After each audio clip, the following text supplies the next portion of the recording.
Pak Muhtar, API MSI. Beliau adalah pegawai senior juga di Pelabuhan Perikanan Samudra Kendari. Pengalamannya sudah sangat banyak.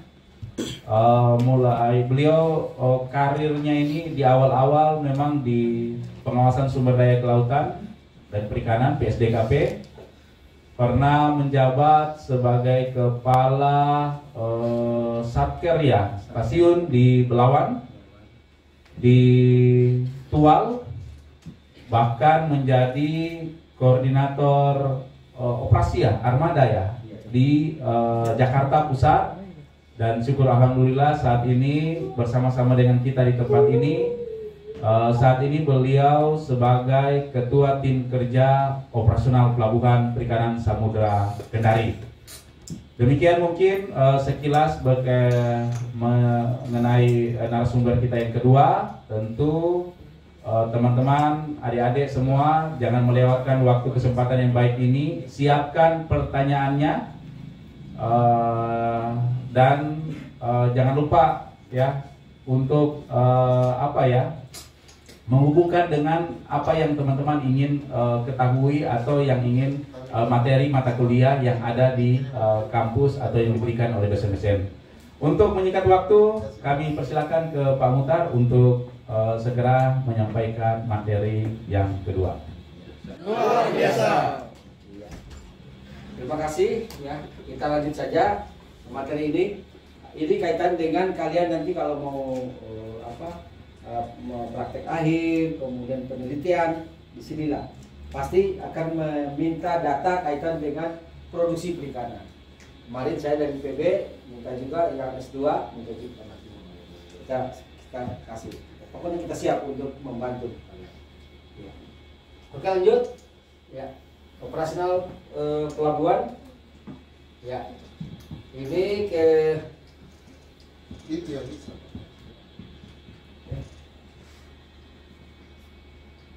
Ya, PPS Kendari perusahaan ada di dalam pelabuhan ada 76 perusahaan ya.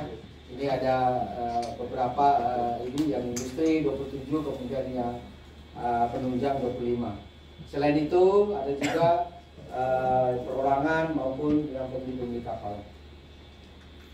Oke, kemudian kapal yang di PPS Kendari ini ya sebanyak 419 ini.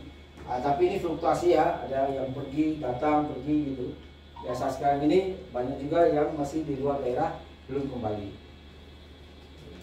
Ya, kemudian yang tadi itu yang ada WPP 714 ini ya. Ya, kenapa di sini dikatakan hanya ukuran 30 cm. Jadi memang tempat pembenihan, tempat bertelur, berkembang biak di sini.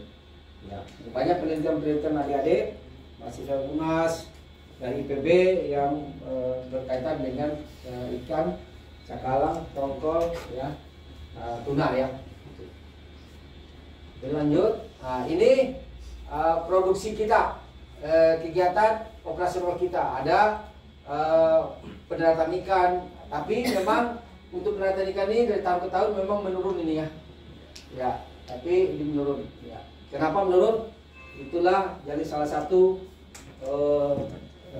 judul kalian nanti di tesis, skripsi ya bisa menjadi kenapa menurun? Ya ada apa? Gitu. Ya, jadi situ bisa kalian kembangkan. Ya. Kami siap untuk membantu itu. Kami siap untuk menjadi pembimbing lapangan. Bisa Bapak? Pembimbing lapangan. Ketika kalian membuat skripsi, tesis, kami siap untuk membantu. Ya. Ya. Pokoknya jangan takut, hubungi saya akan kasih datanya. Kemudian selain itu ada setiap pelabuhan pasti ada kunjungan kapal tadi nih ya. Ini kunjungan kapal. Jadi dari tahun ke tahun kita menurun ini. Kenapa? Itu juga bisa jadi. Kemudian tentunya kalau kapal berarti tentunya pasti ada S itu gunanya apa nih? S itu gunanya apa?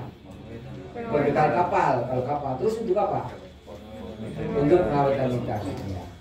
Ini saya punya baju apa CPIB apa di CPIB?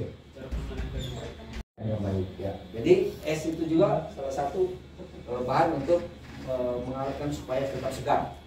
Ya. Kemudian air bersih, ya. Kemudian BBM pasti ya. Kemudian tenaga kerja yang kita serap di sini. Kemudian PNBP. PNBP ini non SDA ini ya. SDA. Oke, kita lanjut. Ya. Ikan-ikan yang didaratkan di Pepes Kendari dominannya ada layang, cakalang, tongkol, manidihan, dan ikan lain. Jadi ada 4 yang dominan. Ya. Yang kalian yang sudah menjadi pendata ada? Yang pernah menjadi pendata di bawah?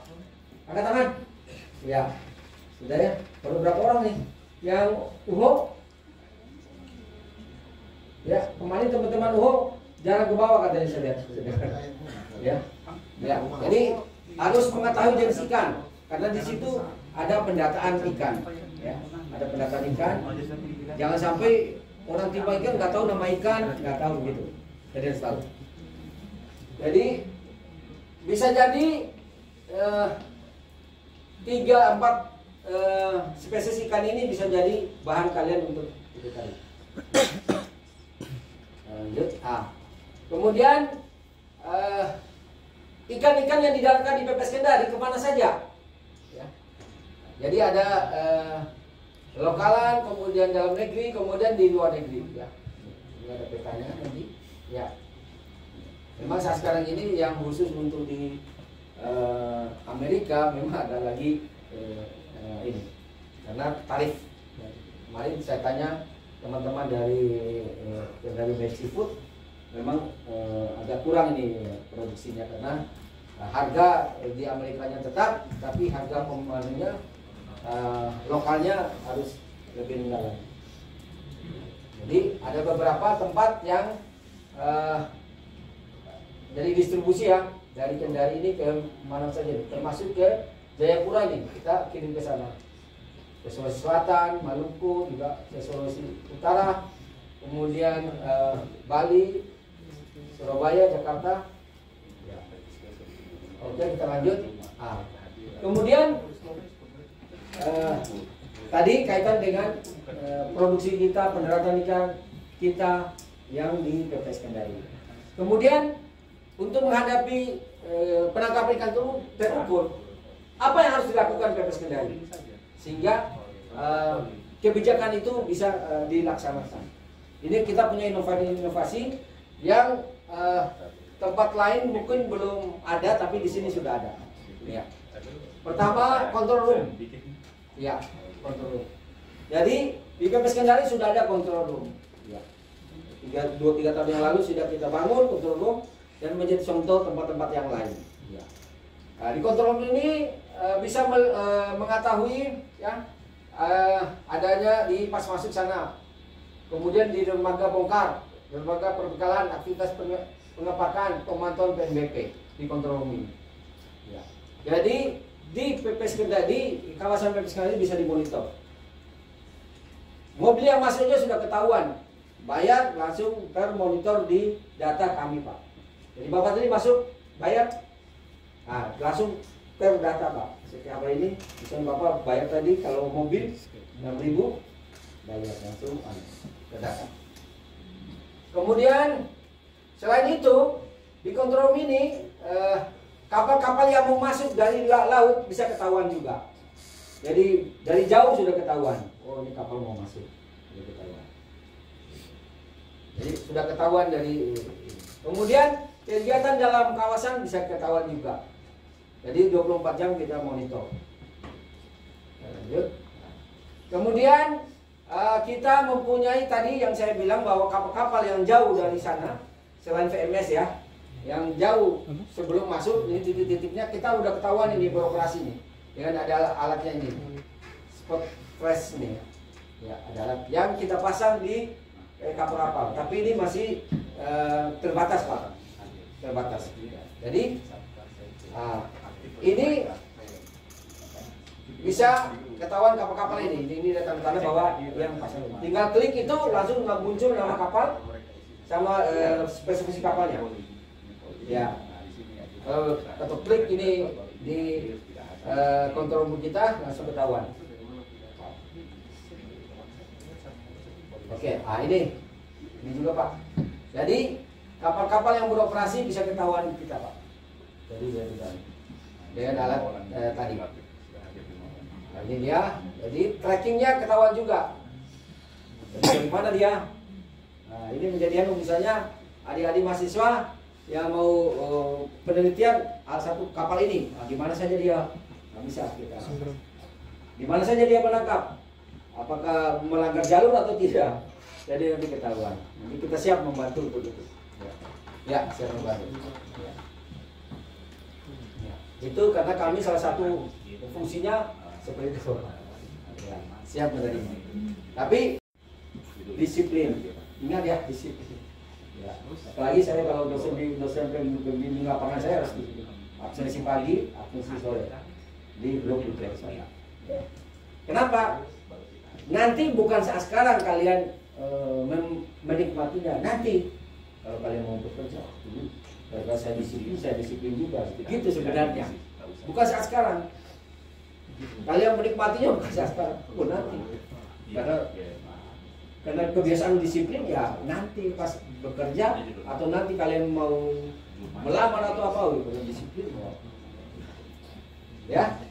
Ya, jadi minta maaf bukan saya ini harus kalian tapi supaya kalian ingat Pak Muka dulu ya. Jadi kita lanjut ya. Kemudian ini pas masuknya sudah otomatis. Jadi kami pun harus pakai kartu. Nggak ada yang bebas. Jadi, ya. Tapi ada tertentu bisa kami sebelah karena lagi kredit masuk pagi-pagi biasanya. Jadi pas masuk sudah otomatis. Jadi yang ada berlangganan langsung bisa buka. Yang tidak ya seperti itu. Kemudian ya ini di pemantauan kita di PNBP Pak. Yang tadi Bapak masuk sudah masuk ke sini. Ada kapal labu masuk di sini. Yang bayar langsung tertera. Jadi setiap hari bisa langsung berapa PNBP yang kita dapat setiap hari. Jadi kalau hitung lagi motor hitung lagi bisa salah gitu. Ini langsung secara otomatis bisa tercatat. Ya. Oke. Terima kasih nih. Ya. Ya, demikian yang bisa saya sampaikan. Kita buka sesi tanya jawab untuk berkaitan dengan data ya tadi ya. Data kami siap membuka data untuk kalian-kalian yang melakukan penelitian di sini, baik itu apa yang S1 maupun S2, bahkan S3 juga kami siap untuk membantu dalam ini. Tapi kami juga membantu dalam hal dalam penulisannya nanti. Ya, seperti itu. Dengan Pak Asep kami siap dalam itu. Demikian, wassalamualaikum warahmatullahi wabarakatuh. Waalaikumsalam. PPS Kendari. Sosoito. PPS Kendari luar biasa. Ulang. PPS Kendari. Luar biasa Sosoito. PPS Kendari. Luar biasa Sosoito. Demikian. Ya, silakan. Adik dari Unhas, perwakilan dari Unhas, silakan. Om Uji. Nanti tolong dipersiapkan yang online juga ya, dari online untuk diinformasikan juga bahwa jangan lupa baik yang offline maupun online untuk mengisi daftar hadir ya. Daftar hadir yang ada karena nanti akan diterbitkan sertifikat ikut kuliah umum Pelabuhan Perikanan Samudra Kendari ya. Jadi jangan lupa yang online mengisi daftar hadir maupun yang offline juga mengisi daftar hadir melalui Google Form. Nanti linknya akan dibagikan oleh Mas Hendra. Ya silakan Dek yang dari Unhas. Assalamualaikum warahmatullahi wabarakatuh. Waalaikumsalam warahmatullahi wabarakatuh. Perkenalkan nama saya Muhammad Rahma dari Universitas Hasanuddin semester 6. Baik Pak, Pertanyaan saya itu, apakah kebijakan penangkapan ikan terukur berdampak terhadap volume produksi dan ekonomi lokal nelayan di sekitar Kendari? Luar biasa pertanyaan. Tepuk tangan dulu. Mantap ini Unas ini, bagus sekali pertanyaannya. Apakah penangkapan ikan terukur berdampak kepada perekonomian masyarakat sekitar Kota Kendari ya? Oke, ada yang mau mewakili juga dari adik dari Sekolah Tinggi Perikanan? Jangan malu-malu. Ini Pak Motar ini angkatan senior yang paling tua ini di pelabuhan saat ini. Silakan, jangan malu-malu. Masih mempersiapkan ya pertanyaannya, harus ada ini, wajib ada ini. Terus yang dari dari Unhalu harus ada ini di ruangan ini. Jangan malu-malu. Atau dari AKP Wakatobi, saya belum dengar ini. Pertanyaannya, silakan dari AKP Wakatobi.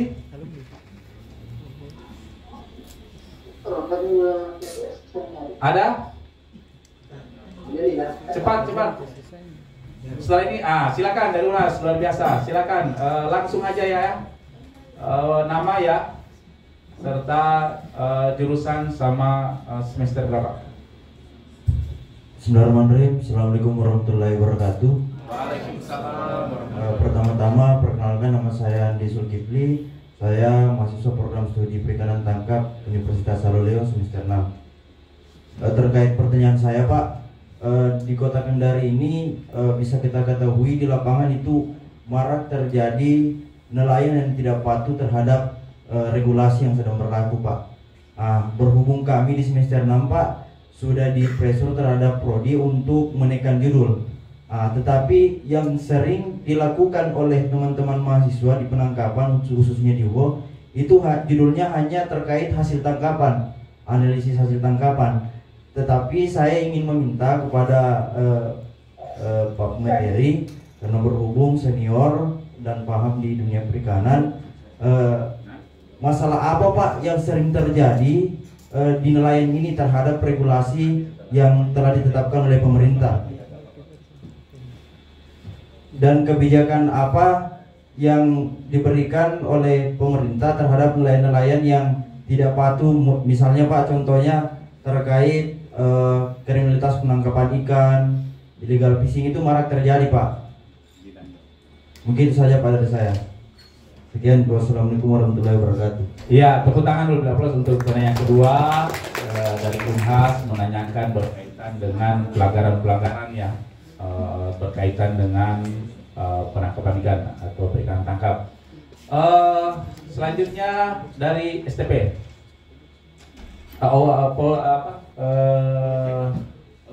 AUP. Nggak ada? Silakan. Langsung.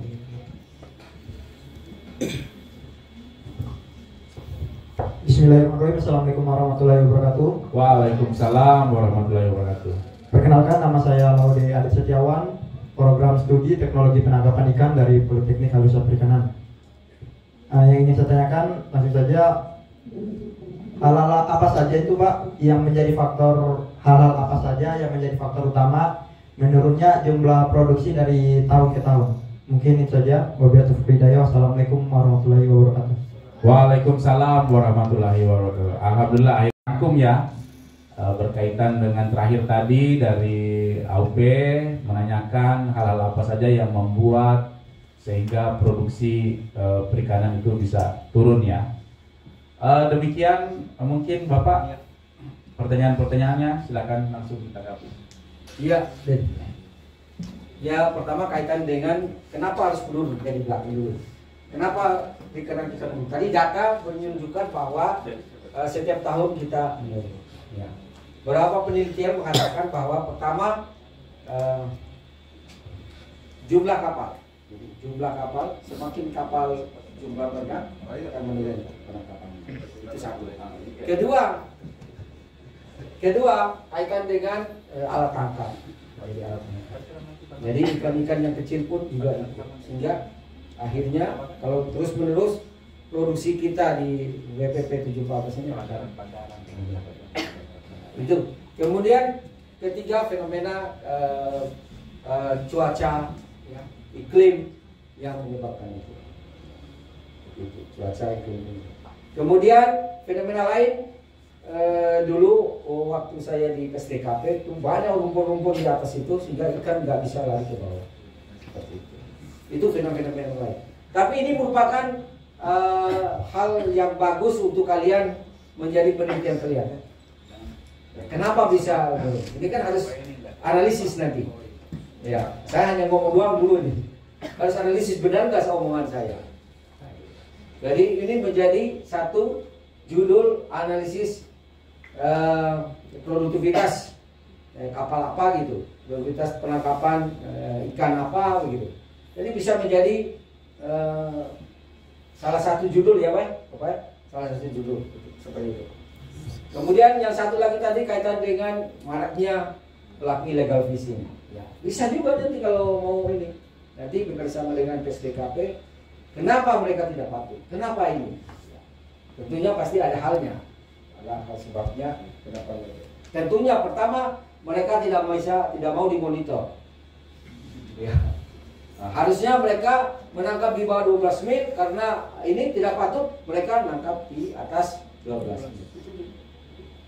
Kenapa tidak mau dipasang PMS? Bisa jadi dia tidak mau dikontrol. Tidak mau dikontrol. Nah, dulu kalau di Kendari di Sulawesi Tenggara ini umumnya destructive fishing. Saya dulu hampir setiap bulan saya bisa menangkap pelaku destructive fishing, Pak. Waktu saya pas ke sini, karena saya punya kapal punya sendiri yang bisa menyamar sebagai kapal nelayan gitu. Jadi pas dekat-dekat mereka melakukan ya kita pas ada di sini. Jadi bisa jadi judul, ya, pemberantasan atau pemberantasan illegal fishing di sini. Ya, bisa juga. Nanti apa mereka mempermasalahkan mungkin punya kapalnya bisa juga. Ya, dulu waktu saya di Belawan, saya mengecek semua kapal. Hampir semuanya menurunkan gitu, hampir semua. Ya, oke, itu ya. Jadi bisa jadi bahan.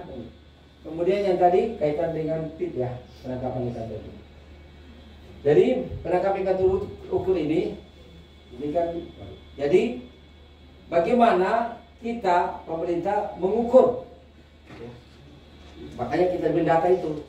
Berapa sih potensi kita? Berapa sih yang harus ditangkap? Jangan sampai nanti berlebihan. Makanya kita atur nanti ada pasca dan pra. Kemudian kuota. Nanti kuota akhirnya nanti kita kuota. Misalnya kapal ini berapa harusnya dia menangkap? Kalau sudah melebihi nggak boleh. Saya kemarin pergi ke Darwin. Jadi banyak kapal-kapal sudah akhir sekitar bulan 10 itu sudah tambang mereka nggak boleh melaut lagi. Kenapa? Karena mereka punya kuota. Kalau sudah melebihi kuota, nggak boleh. Di luar begitu. Kalau menangkap ikan, ukuran sekian, mereka lepas. Nggak boleh kalau tidak sesuai, mereka lepas. Nggak boleh. Kalau ketahuan sama petugas, denda Pak. Melebihi harga ikannya itu daripada melebihi, lebih baik mereka kembalikan. Seperti itu. Itu yang kuota kayak tadi itu. Ya, apa kelebihannya yang tadi itu? Jadi tadi bisa diukur. Kaitan dengan pasca dan pra. Dulu pra itu yang tadi dijelaskan di depan. Ya, berapapun misalnya satu kapal ini yang cuma 30 JT persen, misalnya bayar 30 juta, 30 juta. Mau tangkap atau mau apa dia kita bayar. Nah, tapi sekarang tidak Pak. Kami pemerintah memberikan kelonggaran untuk itu. Nah, mereka berizin tidak ada. Tapi pas mereka datang, kita datang. Yang tadi itu yang harga acuan ikan itu tadi. Ya, teman-teman yang tadi yang nanya harga acuan ikan sudah saya WA ke dia. Seperti itu ini kan. Ya, mungkin ada teman-teman tambahan lagi Pak Ikram ada dengan tip. Ya, demikian. Ada lagi? karena Jumat kita mungkin ini ya mungkin Pak dari Saya bisa tambahkan, Pak. silakan tambahkan Pak Budi ya. Biar saya duduk di sini nggak nganggur. Ya. Ya baik, assalamualaikum warahmatullahi wabarakatuh. Yang kami hormati pemateri, dosen pembimbing, adik-adik mahasiswa, Taruna yang kami hormati. Mungkin singkat saja, tadi ada 2 pertanyaan yang menarik bagi saya, Andi Zulkifli dan Taruna tadi ya. Jadi pertanyaannya, fenomena yang dilihat di nelayan yang banyak tidak taat regulasi. Sementara kita meneliti hanya tentang hasil tangkapan saja. Itu menarik. Nah ini saya kira pendekatan ke depan kita tidak lagi bicara tentang outputnya. Kalau kita bicara kita hanya meneliti setelah ikan ditangkap, kita hanya bicara output, kita tidak bicara input. Tapi kalau Anda tertarik meneliti kenapa masyarakat nelayan itu tidak patuh dengan aturan, itu menarik. Kita bicara tentang input, iya kan? Sebelum dia nangkap, input itu ada regulasi, ada kapital, modal, dan seterusnya. Itu inputnya. Nah kita untuk perikanan tangkap selalu bicara output, iya kan? Berapa hasil tangkapan, iya kan? Di mana dia nangkap. Kita tidak pernah berbicara untuk ke laut itu apa saja regulasi yang sudah diterapkan atau diaplikasikan, diimplementasikan. Nah saya kira ini tantangan buat teman-teman, berani Anda meneliti tentang kenapa masyarakat nelayan itu banyak yang belum paham aturan terkait PMS, penangkapan di jalur-jalur penangkapan 1, 2, dan 3. Ya karena jawabannya salah satunya karena literasi kita sangat sedikit soal itu. Bukan hanya nelayan, Indonesia itu ada negara yang literasinya sangat sedikit membaca. Kita saja yang pegawai negeri ini, yang pelayan masyarakat, berapa aturan yang kita nggak paham. Nah ini tantangan buat teman-teman melakukan penelitian dan melakukan pendekatan kepada pelaku usaha di lapangan untuk memberikan edukasi bahwa ada loh Pak aturan ini maksudnya ini, kenapa dilarang, kenapa diwajibkan pasang PMS dalam rangka pemantauan, dalam rangka keselamatan melaut. Nah ini yang tidak sampai ke telinga nelayan yang paling bawah. Nah, ini tantangan buat teman-teman untuk melakukan penelitian. Ada tidak korelasi antara tingkat pengetahuan mereka, adopsi terhadap informasi dengan fenomena-fenomena penolakan itu. Nah, saya kira itu yang menjadi tantangan buat teman-teman mahasiswa. Kemudian tadi ada fenomena kenapa penurunan produksi kan? Nah usaha perikanan ini Pak, kalau kita adik-adik sekalian, kita sebut juga dengan unpredictable, usaha yang tidak bisa diprediksi. Makanya dalam satu penelitian, nelayan itu adalah profesi yang sampai hari kiamat pun akan jadi profesi yang primitif. Kenapa? Karena kita berburu di alam liar. Benar nggak? Coba sebutkan satu profesi yang tidak serumit perikanan tangkap, nelayan. Nggak ada. Kita berburu di laut yang luas, yang dalamnya ratusan kilometer, ke bawah ratusan meter. Kita tidak tahu ada apa di dalam kan. Kita pergi dari fishing base ke fishing ground, kita tidak tahu mau dapat berapa ton atau mungkin kita dihantam ombak. Jadi sampai kapanpun dia akan menjadi usaha primitif karena dia berburu. Belum ada teknologi secanggih apapun untuk bisa memantau pergerakan ikan sampai detail gitu. Begitu kita jaring dia nggak lari-lari. Nah, maksudnya apa? Di sini yang kita butuhkan ya tadi pengetahuan tentang input. Kita tidak harus selalu bicara tentang output. Sebelum kita pergi melaut, apa yang harus kita siapkan? Dari sisi kelaikan kapalnya, teknologinya, termasuk kemampuan kita membaca musim. Nah paling itu yang bisa kita lakukan, ya kan? Untuk mengurangi resiko berkurangnya hasil tangkapan, termasuk bagaimana menjaga kelestarian sumber daya ikan di laut. Saya kira itu saja tambahan dari kami. Terima kasih. Assalamualaikum warahmatullahi wabarakatuh. Waalaikumsalam warahmatullahi wabarakatuh. Oke, baik. Itu kalau masih ada lagi nanti kami berikan kesempatan karena masih ada waktu. Tetapi sesi kedua ya untuk teman-teman adik-adik yang ada di online Zoom. Ini sudah terpantau satu atau yang tadi nih. Oke, mantap. Yang luar biasa ini Iksan ya. atensinya ini luar biasa. Yang lainnya dari online ada lagi selain Iksan? Oke, dari universitas lain mungkin ada? Ya, ya Iksan. Oke, Saudara Iksan, silakan langsung mengajukan pertanyaannya. Tolong dibuka. Baik, terima kasih Pak telah diberi kesempatan. Pertanyaan saya itu Pak, adakah kebijakan penerapan konsep eco-fishing port Pak di pelabuhan perikanan Samudra Kendari Pak? Iya, baik. Karena etikanya memang narasumbernya ini dulu mungkin secara gambaran umum, nanti secara detail atau nanti abang bisa serahkan ke saya. Untuk waktu silakan Pak Muhtar untuk menanggapi. Ya. Jadi PPS Kendari ini adalah salah satu pelabuhan yang menerapkan eco-fishing port ya. Eco-fishing port itu berwawasan lingkungan. Jadi semua berkaitan dengan lingkungan harus kita taat. Pengelolaan lingkungan kita. Nanti akan kita ada kuliah umum juga mengenai pengelolaan lingkungan kita. Tapi kan disiapkan juga sehingga apa-apa yang harus kita lakukan di dalamnya. Tentunya pertama bagaimana pengelolaan limbah padat, limbah cair, limbah B3 itu harus dikelola oleh pelabuhan. Kita punya instalasi pengolahan limbah cair ada. Kemudian kita punya pengelolaan sampah padat. Jadi kita punya sekitar 4 trek pengangkut yang setiap hari kita angkut sampahnya, kita buang ke TPA. Kemudian ada tempat B3 di dermaga sana. Setiap kapal yang datang itu yang mau membuang oli bekas, minyak bekas atau apa, ada kita sempatkan di situ. Seperti itu. Kemudian kita melaksanakan penanaman pohon. Ya, adik-adik kemarin apa sudah menyetor pohonnya? Apa sudah menanam? Ya, harus menanam pohon sehingga lingkungan kita tetap bersih, tetap sejuk, gitu ya. Itu konsepnya bahwa berwawasan lingkungan. Siapapun yang ada di dalam harus mentaati itu, nggak boleh buang sampah sembarangan.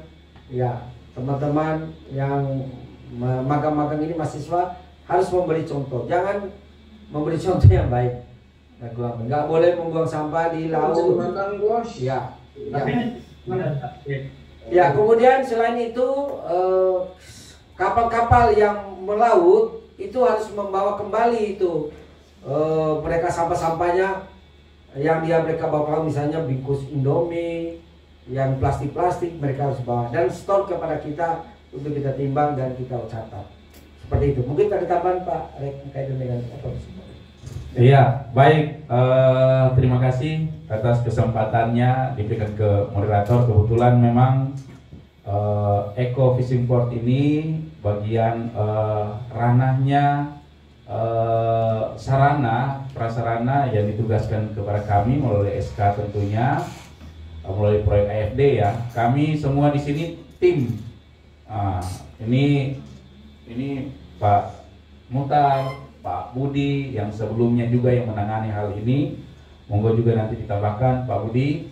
Jadi memang yang perlu diketahui oleh Adik Iksan dan teman-teman semua bahwa Eco Fishing Port ini adalah salah satu program atau kebijakan yang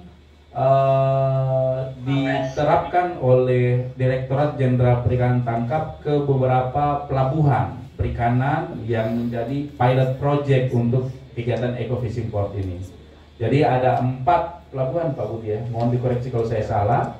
Salah satunya syukur alhamdulillah adalah pelabuhan perikanan Samudra Kendari, Deksan ya. Jadi selain pelabuhan perikanan Samudra Kendari, ada pelabuhan perikanan Bitung, pelabuhan perikanan Samudra Cilacap, dan pelabuhan perikanan Samudra Belawan. Ya, kalau Cilacap itu ada di Jawa Tengah, kalau Belawan itu ada di Sumatera Utara. Ya, jadi 4 pelabuhan ini dia diharapkan menjadi pilot project, jadi sebuah kebijakan itu. Nah, selanjutnya menjadi pertanyaan, apa sih yang dimaksudkan dengan Eco Fishing Port? Kalau saya ringkasnya, jadi pengelolaan pelabuhan perikanan itu dalam pengelolaannya atau dalam pengoperasiannya harus seimbang dengan kepentingan atau perhatian-perhatian terhadap keberlangsungan atau keberlangsungan lingkungan, ya. Jadi bisnis dan lingkungan ini harus seimbang, ya, berjalan bersama, beriringan. Tidak boleh salah satu ada yang tertinggal. Jadi kalau seandainya dalam pengelolaan pelabuhan perikanan hanya memperhatikan operasional, pendapatan, sisi bisnisnya saja, ya, aktivitas operasional saja tanpa memperhatikan lingkungan, nah ini bukan berarti menerapkan prinsip-prinsip ecofishing port itu. Jadi di mana ecofishing port itu dikenal juga sebagai konsep yang pengelolaan pelabuhan perikanan yang berwawasan lingkungan dengan bertujuan untuk mengelola sumber daya kelautan dan perikanan tentunya berkonsep ramah lingkungan. Dan beberapa aspek utama yang menjadi yang menjadi poin-poin penting dalam ecofishing port ini, yaitu pertama, bagaimana manajemen lingkungannya. Tadi sudah sampaikan Pak Mohtar, kapal yang akan melaut itu sampahnya itu dari laut harus dimanajemen dengan baik. Sampah yang di dalam sini harus dikelola, dipisahkan, mana sampah barat, sampah cair, dan B3 ya. Baru mana yang sampah cair juga ya, melalui IPAL. Nah ini harus di manajemen dengan baik. Baru yang berikutnya ada efisiensi energi. Ya, ini poin-poin berkaitan dengan ecofishing port tersebut. Jadi penggunaan teknologi yang ramah hemat energi dan dalam operasional pelabuhan, ya. Ini juga harus diterapkan di pelabuhan tersebut. Baru selanjutnya sisi keberlanjutannya perikanannya itu. Ini juga harus diperhatikan, pengawasan terhadap praktik-praktik illegal fishing, IUU dan sebagainya ini manajemen juga harus tertata, terkelola juga dengan baik, karena berkaitan sumber daya ini penting juga.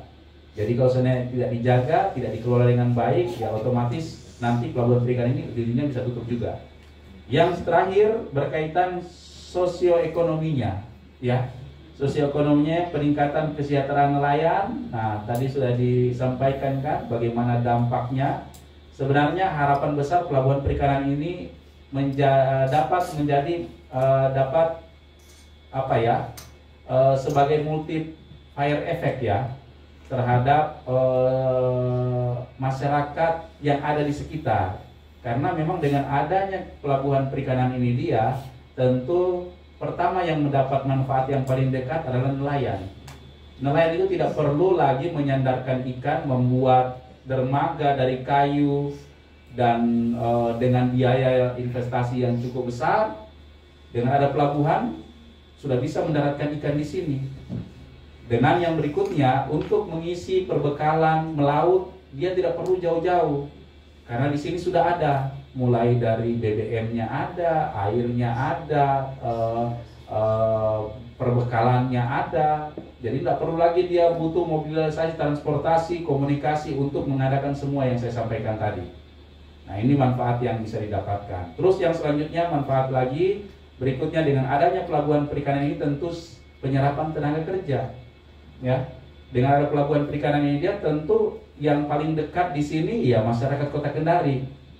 Ya, kita lihat unit-unit pengolahan ikan yang ada di sekitaran ini sebagian besar adalah masyarakat sekitar yang ada di pelabuhan perikanan, entah itu pegawai tetap, pegawai lepas, termasuk juga adik-adik ini tidak menutup kemungkinan nanti akan bekerja sebagai pengusaha, mungkin mengambil peran itu sebagai karyawan mungkin di perusahaan, maupun tidak menutup kemungkinan menjadi karyawan di pelabuhan perikanan Samudra Kendari. Ya, salah satunya ini Pak Budi.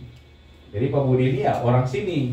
Nah beliau ini kan berkontribusi juga ya di sini, mendapatkan pekerjaan di pelabuhan perikanan Samudra Kendari, yaitu penyerapan tenaga kerja, sehingga perputaran aktivitas itu semua diharapkan juga akan berdampak kepada perekonomian, perputaran uang di situ, perputaran investasi dan sebagainya. Jadi kalau seandainya perputaran investasi uang sangat besar di dalam ini, pelabuhan perikanan di dalam kota Kendari ini, bayar gaji karyawannya, bayar operasional pelabuhan dan sebagainya, artinya ya akan menambahkan gejolak perekonomian yang semakin bagus di kawasan kota Kendari ini dia. Nah, inilah tugasnya adik-adik nanti untuk mengupas bagaimana nanti, apa dampaknya, apakah sudah optimal saat ini atau belum optimal. Kalau belum optimal, langkah-langkah apa yang harus disarankan untuk BPS Kendari ini supaya kedepannya lebih optimal lagi. Ya, itu berkaitan dengan anggaran AFD saat ini, supaya lebih ada terbagi juga tugas kita, dan Pak Budi juga ini sebagai sekretaris pengembangan pelabuhan ekofisik proyek AFD, mungkin bisa dijelaskan Pak Budi berkaitan dengan AFD ini, karena beliau ini sudah melihat langsung dan sudah diundang langsung ya, berkunjung langsung ke pelabuhan Bolong di Prancis sana. Nah, jadi beliau sudah ke Prancis, sudah dilihat di sana pengelolaan pelabuhan perikanan seperti bagaimana menerapkan ekofishing port seperti apa. Nah, jadi agar supaya lebih jelas, kami serahkan langsung ya, adik Sarian, tidak apa-apa kita ini, adik-adik juga di sini bisa mendengar pengalamannya beliau di sana, bagaimana melihat pelabuhan perikanan di sana, agar supaya adik-adik ya bisa mendapatkan gambaran mengenai bagaimana pengelolaan pelabuhan perikanan dengan prinsip-prinsip ekofishing port. Silakan Pak Budi. Baik, terima kasih. Assalamualaikum warahmatullahi wabarakatuh. Tadi sudah dijelaskan sebenarnya sama Pak Reki, teknis ya, apa itu ekofishing port. Jadi kalau kita lihat bahasa Inggrisnya ekofishing port, ekonya itu apa di banyangannya teman-teman? Itu sebenarnya perkawinan antara ekologis dan ekonomi. Jadi ekologis itu lingkungan, ekonomi artinya seperti yang sampaikan Pak Reki tadi, ekonomi kita jalan, tapi lingkungan kita perhatikan juga, itu intinya. Jadi ada stigma yang muncul di bayangan kita untuk pelabuhan Indonesia, pelabuhan perikanan, saya tidak bicara pelabuhan umum. Kalau kita ke Pelindo pasti bersih dan harum, atau ke pelabuhan penumpang, karena memang yang diangkut adalah orang dan barang, bukan barang yang perishable kayak ikan yang bau dan seterusnya. Nah, pelabuhan perikanan ini perlu pengelolaan yang lebih spesifik, karena memang produk yang didaratkan di situ yang dikelola adalah ikan. Kalau ada dalam pikiran kita pasti terlintas ikan itu adalah barang yang bau amis, bau kan dan seterusnya. Dan kalau kita masuk ke pelabuhan-pelabuhan perikanan, biasa image kita itu pasti kotor, bau, banyak genangan dan seterusnya. Beda dengan pelabuhan yang lain kan, apalagi bandara jauh sekali. Nah, ini sebenarnya mau kita ubah persepsi itu. Makanya lahirlah namanya konsepnya ekofishing port. Jadi pelabuhan yang berwawasan lingkungan, tapi ekonomi juga jalan gitu. Jadi ekonya itu ekonomik dan ekologis. Jadi kita mau mengubah stigma pelabuhan yang bau, banyak genangan dan seterusnya, menjadi kalau kita masuk itu udaranya segar, banyak pohon-pohon yang ditanam, tidak ada lagi bau ikan, tidak ada drainase yang tersumbat, genangan dan seterusnya. Kenapa banyak air? Karena ikan dicuci dari air. Dan kedua, pengelolaan lingkungannya bukan hanya terkait keberlanjutan yang di darat saja pelabuhan, tapi sampai dengan ke laut. Itu yang disebut dengan konsep traceability tadi. Dia ditangkapkah dengan ramah lingkungan atau tidak. Jadi selain mempertimbangkan pelabuhan perikanan yang berwawasan lingkungan, tapi produk ikannya juga memperhatikan keberlanjutan. Dia ditangkap tidak secara ilegal, unreported dan unregulated fishing dari unit fishing. Nah, tadi Pak Reki bilang mungkin ada sedikit cerita ya dari Bulog sana. Kami pergi di sana studi banding dalam rangka proyek ini. Jadi proyek ini biar teman-teman tahu sudah berproses dari 2014. Jadi ada kerjasama antara Perancis dan Indonesia. Jadi Kementerian Kelautan dan Perikanan dan Kementerian Kelautannya Prancis itu ada kerjasama MOU untuk mengembangkan pelabuhan perikanan yang ada di Indonesia. Jadi salah satu wujud dari kerjasamanya adalah kami ke sana dalam rangka benchmarking, melihat seperti apa pengelolaan pelabuhan perikanan di Eropa. Nah di Eropa itu pelabuhan perikanan yang paling bagus itu adanya di Prancis, di Boulogne namanya. Itu luasannya kalau nggak salah hampir satu kota Kendari itu. Mungkin ratusan hektar, seperti kota kecil pelabuhannya. Kalau kita lihat di sana memang konsepnya sudah sangat bersih, karena memang dia sudah dari tahun 1700 atau 1800 saat Indonesia belum lahir. Memang sebagai peradaban kita jauh, kita baru merdeka 1945. Bangun pelabuhannya tahun 90, mereka sudah 300 tahun umurnya, jadi secara peradaban mereka udah jauh udah gitu. Makanya kenapa mereka menjajah kemana-mana kan? Karena mereka udah duluan pakai jas, pakai mobil, kita masih tinggal di atas pohon ya gitu. Jadi harus belajar dari itu. Jadi kalau yang kami lihat di sana, sedikit orang, pelabuhan besar semuanya pakai sistem. Ya karena tadi peradabannya udah terlalu jauh. Jadi mereka sudah melek tentang kebersihan, tentang kedisiplinan, sedikit bicara, banyak bekerja. Nah, itu sebenarnya budaya yang harus kita tiru. Kalau kita di sini padat karya, pelabuhannya kecil, orangnya banyak. Saya bertanya di sana ke expert yang dampingi kita, kenapa ini pelabuhannya luas sekali, yang beraktivitas sedikit orangnya tapi kegiatannya banyak. Ya pertama karena orang di sana kan anaknya sedikit ya, 2-3 aja, kemudian masing-masing udah punya pekerjaan. Kalau kita di sini padat karya, bayangkan aja kalau di sana di bawah kita tuh berapa ina-ina yang bawa ember, berapa pengojek, pagandengan, inilah semua yang berkontribusi terhadap sampah dan kerusakan fasilitas. Nah ini, kalau di sana sedikit orangnya, fasilitasnya bagus, manajemennya bagus, karena pendekatannya udah teknologi semua. Ya kita cium udaranya saja harum, karena ada bunga-bunga apa itu yang ditanam, itu yang menimbulkan bau harum gitu di pelabuhan. Nah, yang mau saya sampaikan di sini adalah Ecoffish Import ini ke depan betul-betul kita mau ada meningkatkan stigma pelabuhan yang bau dan tidak nyaman untuk orang datang, menjadi pelabuhan yang memang orang nyaman untuk datang. Meskipun kita padat karya, banyak orangnya, banyak tenaga kerjanya, nah, tapi kita harus atur bagaimana caranya supaya mulai dari depan orang masuk itu jalannya bagus, pohon-pohon ada di kiri kanan gitu. Kemudian ada taman-taman di dermaga, penempatan tempat-tempat sampah yang rapi, tidak ada lagi sampah di laut dan seterusnya. Jadi prinsip Ecoffish Import itu tadi yang saya sampaikan.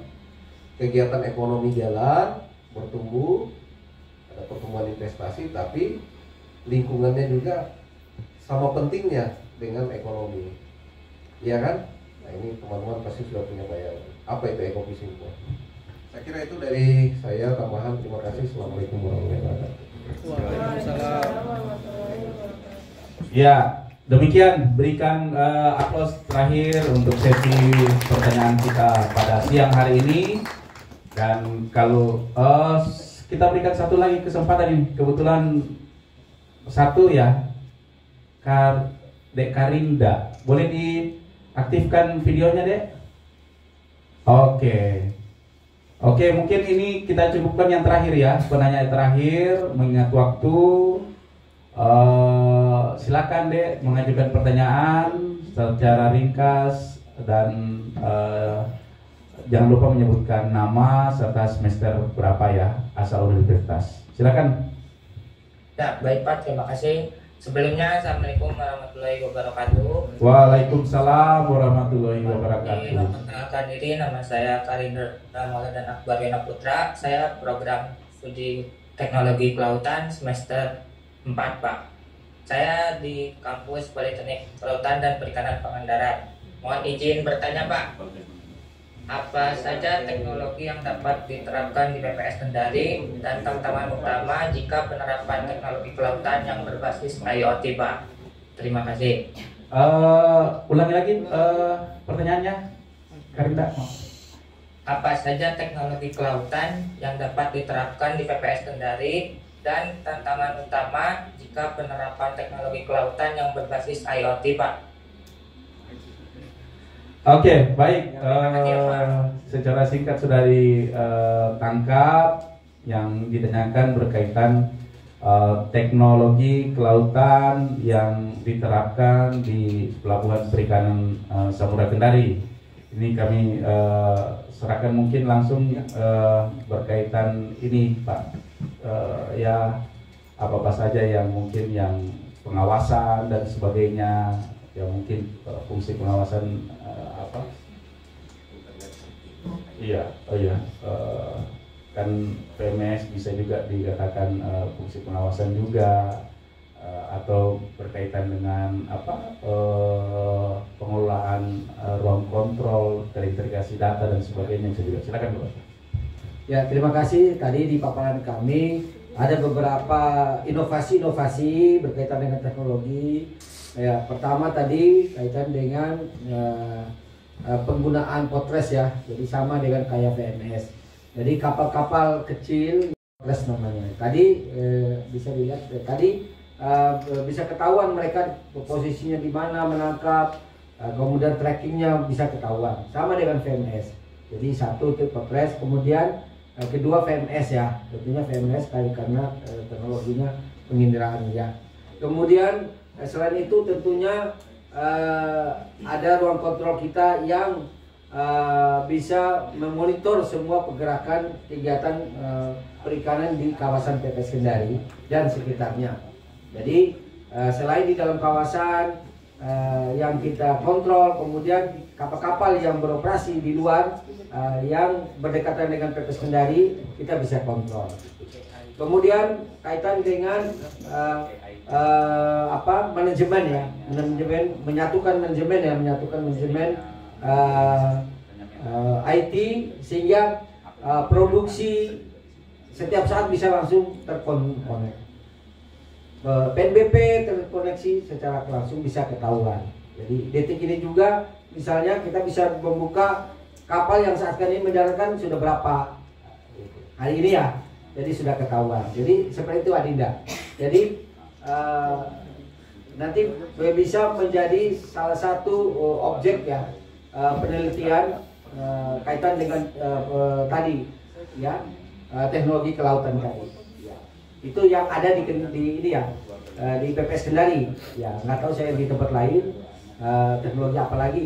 Mungkin di sini juga kita menghitung juga pasang surut kaitan dengan teknologi kelautan. Pasang surut kita hitung juga sewaktu-waktu. Kemudian kita lakukan pengambilan sampel air laut. Bagaimana sampelnya terkontaminasi atau bagaimana pencemarannya kita lakukan juga. Itu di sini. Kemudian pemantauan udara kita lakukan juga di sini. Pemantauan kualitas air kita lakukan. Pemantauan kualitas air limbah yang kita proses kita lakukan juga. Seperti itu.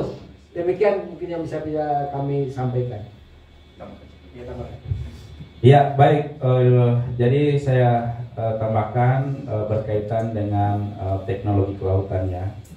Jadi teknologi kelautan sudah disampaikan tadi, yang penerapan di pelabuhan perikanan. Jadi sebenarnya ini sebuah teknologi yang bisa saja diadopsi di pelabuhan perikanan, tetapi memang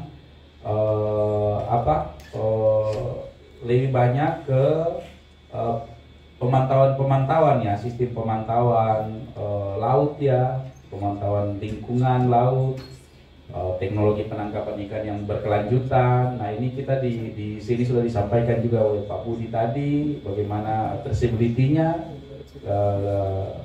ketelusurannya ya, ikannya ditangkap, baru pembangkit tenaga ya, gelombang laut dan sebagainya ini tidak ada ya di pelabuhan perikanan. Desain tenaga instalasi struktur ya kapal ya yang canggih, pengolahan air laut. Nah ini kami pengolahan air laut untuk menjadi air minum ini kita mempunyai sebetulnya SWRO. Jadi pengolahan dari air asin ke air tawar, meskipun memang hasilnya masih berbentuk air payau ya, tapi ini sudah higienis juga, sudah memenuhi syarat untuk menjadi bahan atau air digunakan untuk pencucian ikan. Nah ini yang di Pelabuhan Perikanan Samudra Kendari ini sudah ada teknologi SWRO ya. Kepanjangannya itu Seawater Reverse Osmosis. Jadi ini sudah ada juga di Pelabuhan Perikanan Samudra Kendari. Begitu De Karinda ya. Kalau nanti kurang jawabannya bisa datang langsung nanti kalau semester berapa? 6. Bisa memilih PPS Kendari. Tempat Pak. Ya, Deka? Ya, baik Pak. Oke, baik. Demikian mungkin saya tutup saja sesi pertanyaan di saat ini, di kali ini. Kami mengucapkan terima kasih ya. Kami mencatat ada beberapa pertanyaan yang sudah masuk di kami dan sudah direkap. Terima kasih atas atensi dan pertanyaannya. Adik-adik semua bisa mengambil manfaat, bisa mengambil pengetahuan dari apa-apa yang sudah disampaikan oleh dua pemateri tadi. Tentu masih ada juga pertanyaan nanti akan disampaikan, tetapi nanti bisa langsung kontak langsung secara langsung ya ke Pak Pimpinan, Pak Kepala Pelabuhan atau ke Pak Muhtar atau mungkin juga ke kami untuk mendapatkan penjelasan informasi yang lebih lanjut. Mungkin tadi masih malu-malu ya untuk bertanya langsung ya. Nah, bisa langsung secara langsung mendatangkan ke kami juga bisa ya Bang. Diakses juga. Dan harapan kami adik-adik ini ke depannya bisa sukses ya. Amin. Ya, bisa sukses dan bisa terlibat langsung menjadi pelaku-pelaku perikanan ya. Jadi pelaku-pelaku perikanan itu banyak. Ya, baik itu terjun langsung atau menjadi birokrat ya di pemerintahan, ya silakan saja. Demikian mungkin ada sedikit close statement mungkin dari Bapak. Izin Bapak? Ya, kami berikan kesempatan Bapak. Ya. Oke, bismillahirrahmanirrahim. Assalamualaikum warahmatullahi wabarakatuh. Waalaikumsalam. Yang sangat menarik bagi kami dari perguruan tinggi, terus khususnya program studi perikanan tangkap atau PSP, pengembangan sumber daya perikanan, tentang ini penyebaran ini variasi dan variasi daerah Penangkapan ikan. Ya. Variasi dari penangkapan ikan dan yang perlu kaitannya dengan penggunaan tadi yang terakhir itu adalah ya zonasi dan zonasi dan kaitannya dengan terakhir tadi Produksi. Penerapan teknologi kelautan untuk mendeteksi daerah penangkapan ikan, zonasi penangkapan ikan. Jadi teknologi yang tadi digunakan berbasis IoT, Internet of Things, bahwa bagaimana penyebaran kapal-kapal ini ketika mereka menangkap ikan langsung mengirimkan data-data kualitas air, suhunya, salinitasnya, dan juga mungkin bisa penerapan teknologi akustik untuk mencatat suhu di kedalaman tertentu. Jadi ini variasi suhu, variasi kualitas air, suhu, salinitas dan kedalaman berkaitan dengan daerah penangkapan ikan. Ini sangat penting, informasi ini sangat penting bagi kami yang berada di jurusan perikanan tangkap. Ini mungkin banyak tantangan bagi mahasiswa yang PSP atau PIT untuk bisa penelitian mendalam tentang ini. Saya kira cuma itu yang saya bisa sampaikan. Assalamualaikum warahmatullahi wabarakatuh. Waalaikumsalam. Tangan pula. Iya, baik. Terima kasih atas saran yang diberikan dan informasi yang diberikan. Perlu kami sampaikan, tanggapi juga berkaitan dengan informasi-informasi itu semua sudah terekap dalam logbook Pak, logbook penangkapan.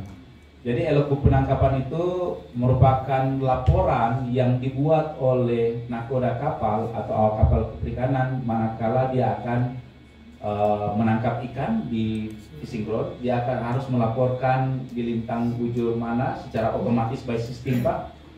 Dia terreport. Terus nanti dia akan diarahkan untuk mengisi jenis hasil tangkapan apa saja yang didaratkan di daerah situ. Jadi setiap setting itu dilaporkan Pak.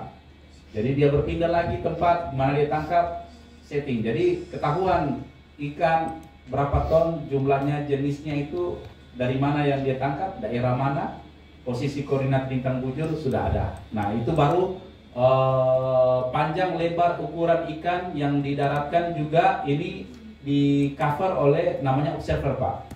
Jadi ada program pemerintah yang menempatkan petugas observer di atas kapal yang melengkapi data dari logbook ini Pak. Nah jadi termasuk juga salinitas kalau memang keperluan kepentingannya ada, ini dilakukan atau dilaksanakan oleh observer dimaksud. Karena memang operasi penangkapan kan nggak mungkin kita beratkan ke awak kapal, karena awak kapal ini kan orientasi atau tujuan utamanya kan untuk menangkap ikan dan sebagainya, sehingga ada, jadi intinya sudah ada alat pelaporan itu melalui logbook penangkapan ikan, dan sudah ada petugas yang on board di atas kapal untuk melakukan tugas-tugas yang tidak bisa di-cover oleh teknologi tadi, pelaporan yang mungkin harus dilakukan secara manual karena kan mengukur ikan. Tetapi kemarin Pak Kalabu kami di sini, beliau sudah menyampaikan usul idenya. Jadi ada sebuah kamera yang pada saat di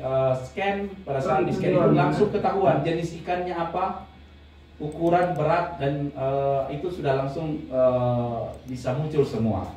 Nah sayangnya itu belum, tapi beliau sekarang juga sudah direktur pengelolaan sumber daya kelautan SDI di Jakarta, sumber daya ikan, dan harapan ini ya mungkin teknologi ini bisa langsung diterapkan juga, dan ini luar biasa, ini bisa langsung, tidak perlu lagi kita bertanya-tanya, langsung otomatis pada saat di short kamera itu langsung ketahuan semua jenis, tipe, dan apa ya, melalui ilmiahnya dan sebagainya langsung keluar semua di situ Pak.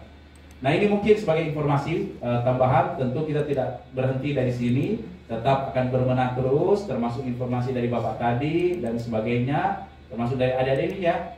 Jadi kan ini pengelolaan perikanan ini ya kedepannya akan bergeser ke pundak adik-adik semua.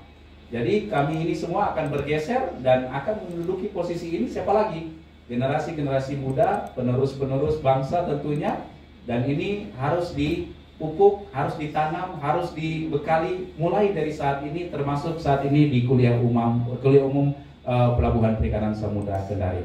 Demikian mungkin yang bisa kami sampaikan atas atensi pertanyaan dan jawaban yang sudah diberikan. Sekali lagi kami sebagai penyelenggara Pelabuhan Perikanan Samudra Kendari memohon maaf apabila dalam mempersiapkan acara, menyampaikan materi, dan menanggapi pertanyaan ada yang kurang enak dan sebagainya. Kami mewakili Pak Pimpinan mengucapkan mohon maaf sebesar-besarnya, dan harapan kami adik-adik juga nanti bisa memanfaatkan informasi ini untuk lebih meningkatkan pengetahuan di bidang kelautan dan perikanan. Demikian mungkin yang bisa kami sampaikan. Kami tutup. Wassalamualaikum warahmatullahi wabarakatuh. Ya, selamat siang. Jangan lupa yang daftar hadir, linknya sudah didapat. Sudah ya, semuanya sudah diisi ya. Iya, nanti mungkin berapa lama keluar sertifikatnya? Besok Senin. Senin ya. Senin nanti di link tersebut nanti sudah ada juga yang bisa di-download, di-generate ya sertifikatnya. Begitu juga yang online. Demikian mungkin terima kasih. Kami kembalikan ke Bang Muji. Sudah ya? Oke. Ada yang lagi mau bertanya? Nggak ada ya? Oke, siap. Terima kasih Pak. Sudah foto bersama juga Pak? Sudah.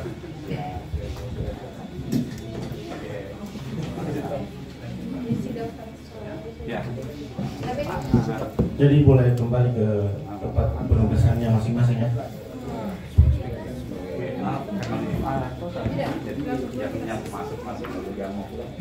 Ya.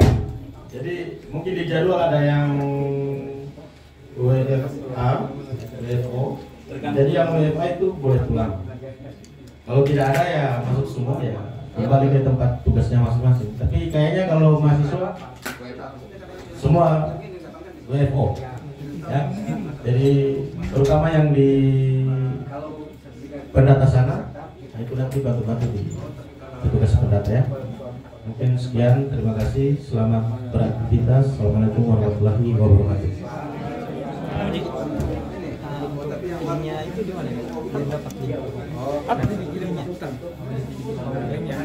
Ada sertifikat, materi, semua rekaman Zoom. Udah bisa otomatis. Udah, nanti saya rekam. Oh, di sana.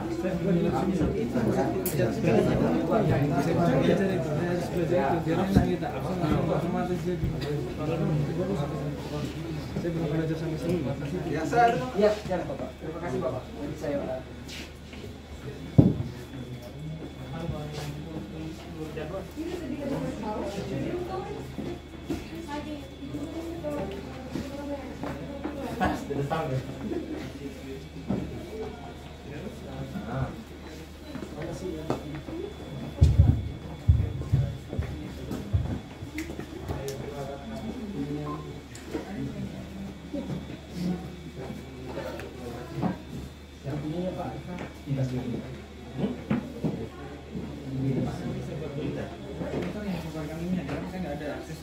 Iya gampang. Lin apa? Lin ACN aja. Lin itu? Link untuk sertifikat. Oh, iya. Link materi, link rekaman Zoom-nya. Nanti Iya, saya boleh, masukkan boleh. semua di Google Drive. Iya. Jadi kalau rekaman ini nggak usah nanti bikin sejalan YouTube-nya. Siap, langsung masuk ke YouTube. Ya, Jadi nanti YouTube. link YouTube yang di-share. Nah itu, jadi orang nggak tahu berat. Ya YouTube-nya apa? Tapi saya minta juga nanti saya bikin juga YouTube saya juga.